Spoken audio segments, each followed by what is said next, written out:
Work, we all do it, and most of us resent it at least a little. That's the central premise of Almost Everyone Hates Their Job, a thoughtful, funny, and deeply human exploration of why modern workers are dissatisfied and what it might take to fix that. The essay begins by contrasting the mid-century notion of labor, epitomized by Mad Men's Don Draper, with today's reality.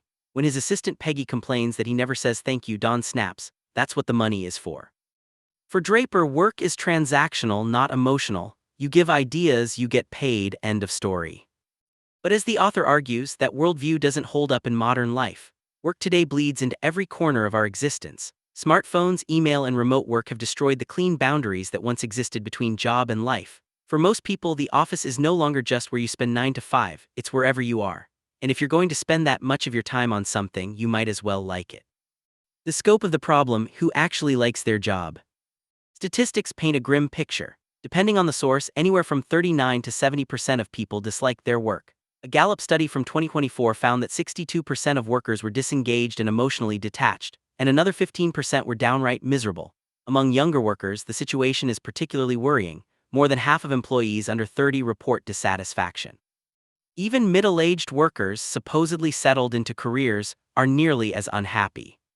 The takeaway is clear: people are not thriving in their jobs. And since retirement is decades away for most of them, it's crucial to rethink how and why we work. 6 reasons people hate their jobs. The author identifies 6 main culprits behind workplace misery. Toxic work environments: gossipy colleagues, cutthroat politics, and negative cultures poison morale. Bad management: poor communication and unsupportive leadership erode trust and motivation. Lack of work-life balance: when employees are always on, burnout is inevitable. Bad pay: in an age of salary transparency, people know when they're being underpaid, and they don't stay quiet or loyal. Lack of opportunity for advancement: when the future looks stagnant, hope vanishes. Lack of purpose: people crave meaning. Without it, even well-paid jobs feel hollow. The list is simple but powerful. Most job dissatisfaction boils down to some mix of disrespect, exhaustion, and futility. Why we should accept misery as normal. In previous generations, work could be compartmentalized. Once you left the office, you left the work behind. That's no longer the case, and the emotional toll is heavier than ever. The author insists that if we must work, and most of us must, then we should at least find joy or fulfillment in what we do. That doesn't mean every job will be fun or glamorous. There's value in early hardship. The author recalls his first job at age 9 as a newspaper carrier. It was grueling, thankless, and occasionally dangerous. Tornadoes unleashed dogs, but it taught discipline, responsibility, and even a rudimentary sense of business. First jobs, he argues, should be difficult. They build character. But as we grow, our jobs should grow with us. Staying miserable forever is not noble, it's wasteful. The search for happiness. The second half of the essay pivots from complaint to solution. What actually makes people happy at work and in life? Happiness, the author says, can be simple or complex. For some, it's a quiet coffee in the morning. For others, it's a deeper alignment between values and actions. But one thing is certain: it's hard to be happy at work if you don't understand what happiness looks like for you. Workplace happiness and life happiness are intertwined. Being content at home makes you better at work, and vice versa. The Mad Men era notion of keeping them separate is unrealistic now. If you're constantly worried about bills, family, or your own sense of purpose, no paycheck can compensate. The essay also humorously references Legally Blonde. Exercise gives you endorphins. Endorphins make you happy. Happy people just don't shoot their husbands. The point is broader than Elle Woods's quip. It's that happiness is a public good. Happier people are kinder, safer, and more productive citizens. Citing the World Happiness Report, the author notes that Nordic countries, Finland, Denmark, Sweden, Norway, consistently rank highest in global happiness. Their societies are structured to support well-being through safety nets, healthcare, education, and equality. Happiness, it turns out, isn't just a personal pursuit, it's also a social one. The science of happiness.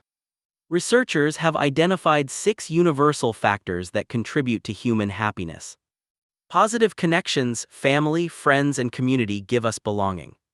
Gratitude: appreciating what we have fosters optimism.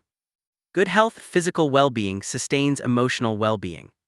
Resilience and perspective: the ability to cope with setbacks prevents despair. Learning, growth, and curiosity feed fulfillment. Purpose: the most essential element, knowing your why. Workplace happiness mirrors these 6 pillars almost exactly. Employees thrive when they have supportive bosses, work-life balance, fair pay, autonomy and flexibility, opportunities for growth, meaningful purpose-driven work. The overlap is not accidental. It underscores how deeply human needs shape professional satisfaction. The money question. Do what you love and you'll never work a day in your life sounds nice, but as the author Riley observes, work is still work even if you love it. Passion doesn't pay rent. And despite decades of taboos around discussing salary, transparency is increasingly the norm. Sites like Glassdoor and Indeed have exposed pay inequities that long benefited employers. Fair compensation, the author argues, isn't just ethical, it's smart business.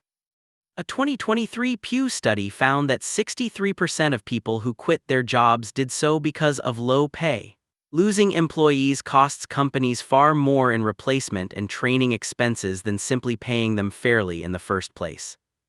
The essay also revisits the famous 2010 study that claimed happiness plateaued at $75,000 a year. That's outdated, the author says. New research by Daniel Kahneman and Matthew Killingsworth shows happiness continues to rise with income, at least up to $500,000 annually. While money alone doesn't guarantee fulfillment, financial security enables everything else: freedom, comfort, and peace of mind.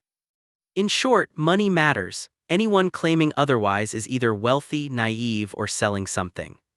Does your job hate you? The author humorously flips the usual complaint, what if your job hates you? It's a metaphor for how toxic workplaces can drain your spirit. In a popular Forbes article, he laid out 5 questions to help people find a career that loves them back. Are you good at it? Do you enjoy it? Does the world need it? Can you make a living from it? Will your work leave the world better than you found it? Answering yes to all 5 means you've likely found your calling. This framework parallels the Japanese concept of ikigai, or life's purpose, the intersection of what you love, what you're good at, what the world needs, and what pays the bills. Knowing yourself. Self-knowledge, the author insists, is the foundation of a happy career. Quoting Hamlet, he reminds readers, "This above all to thine own self be true." Some people, like him, thrive on novelty and chaos, ideal for fields like marketing or sales.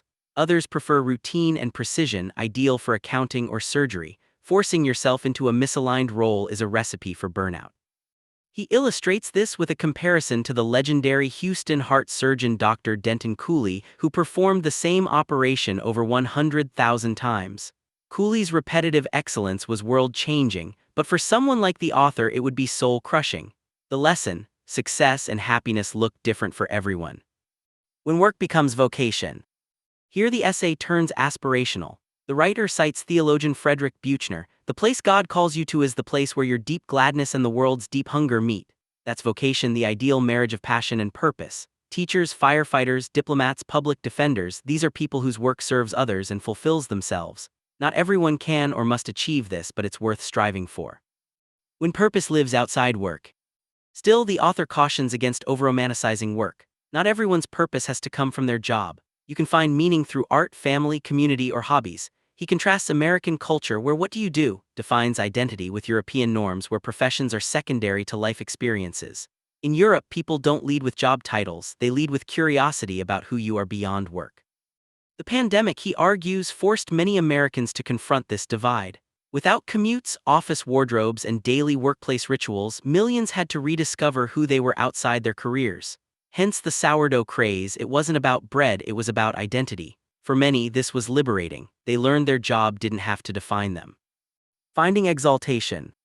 The essay closes on an uplifting note, invoking President Jimmy Carter. Carter once said, "There are rare moments in life when we feel exalted, when we rise above ourselves through helping others." The author believes Carter's greatest happiness came not from politics but from his humanitarian work after leaving office. His creed, "to do whatever I can, wherever I am, whenever I can," embodied a life of purpose beyond career.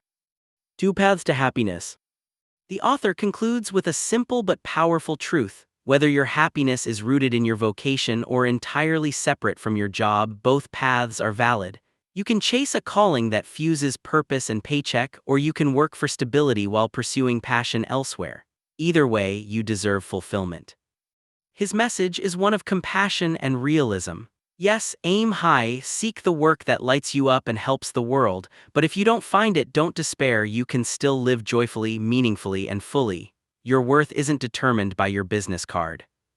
Work is part of life, not the whole of it. The challenge and the opportunity is to make it a part that supports rather than suffocates your happiness.